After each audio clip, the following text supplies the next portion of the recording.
Les ténèbres qui couvraient ma vie, il a désenterré. Désormais je suis affranchi. Ma Bible quotidienne, le verset du jour.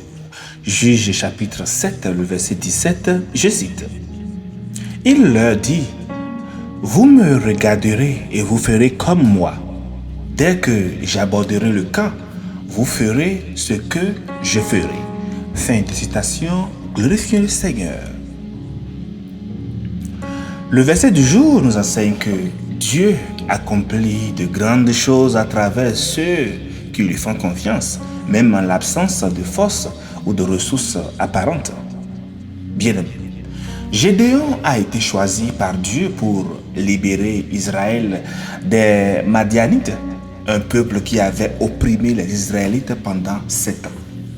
Avant ce verset, notre verset du jour, dans le chapitre 7, nous voyons déjà au début du chapitre, Dieu a réduit l'armée de Gédéon de 32 000 hommes à seulement 300.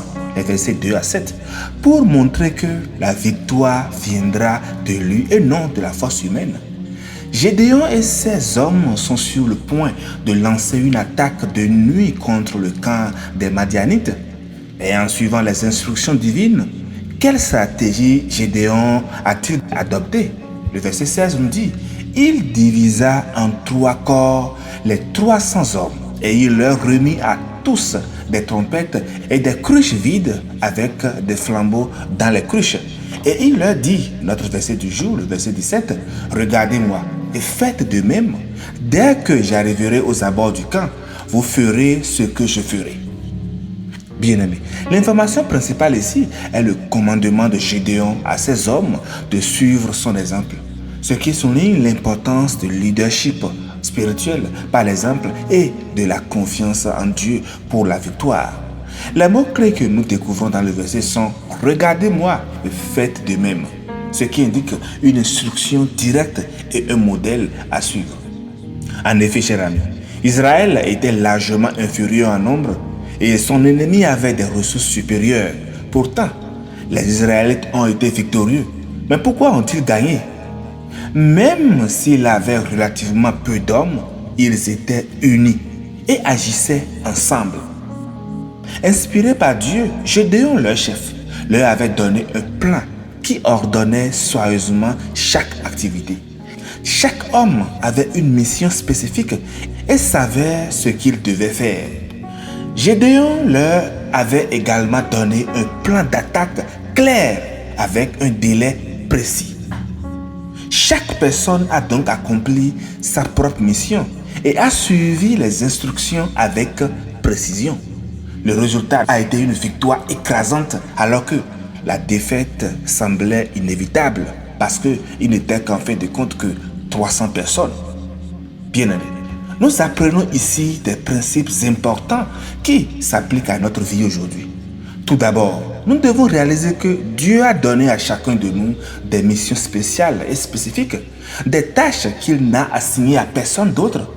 Si nous voulons obtenir la victoire, nous devons remplir la mission que Dieu nous a confiée au bon moment et de la bonne manière. Et nous devons faire notre part dans le corps de Christ en servant ensemble avec nos frères et sœurs dans un même esprit. Si vous voulez connaître la victoire, bien-aimés, assurez-vous de connaître votre mission personnelle. Mais quel est votre appel? Votre fardeau? Si vous n'êtes pas sûr, demandez à Dieu de clarifier son plan pour vous. Il le fait. Il l'a fait avant pour nos pères. Il le fait pour nous et il le fera également pour vous autres. Vous pouvez être sûr qu'il veut que vous soyez victorieux. Placez votre confiance en lui et obéissez à sa parole. Permettez-lui de clarifier ses missions pour vous. Bien-aimés, soyez fidèles avec les ressources que Dieu vous a données. Obéissez-lui et ayez foi qu'il vous apportera la victoire. Il l'a apporté et il vous l'apportera toujours. Chers frères et sœurs, aie confiance en Dieu, saisis ta mission et tu seras victorieux.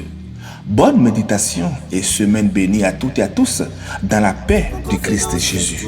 Alléluia. Rien n'est possible pour toi, ça ne peut jamais exister. Oh, tu ne mens jamais, tu ne joues pas. Qu'est-ce qui t'est si difficile? Ça n'existe pas. Oh, ça ne peut jamais exister, oh yeah. Tu mens jamais, tu ne joues pas. Qu'est-ce qui t'est si difficile? Jésus, ça ne peut jamais exister, oh. Ceux qui te connaissent te feront confiance. Nos chevaux ou chars des combats, par le bras de fer, personne peut l'emporter. Demandez à Abraham et Sarah, ensuite la femme à la perte du sang.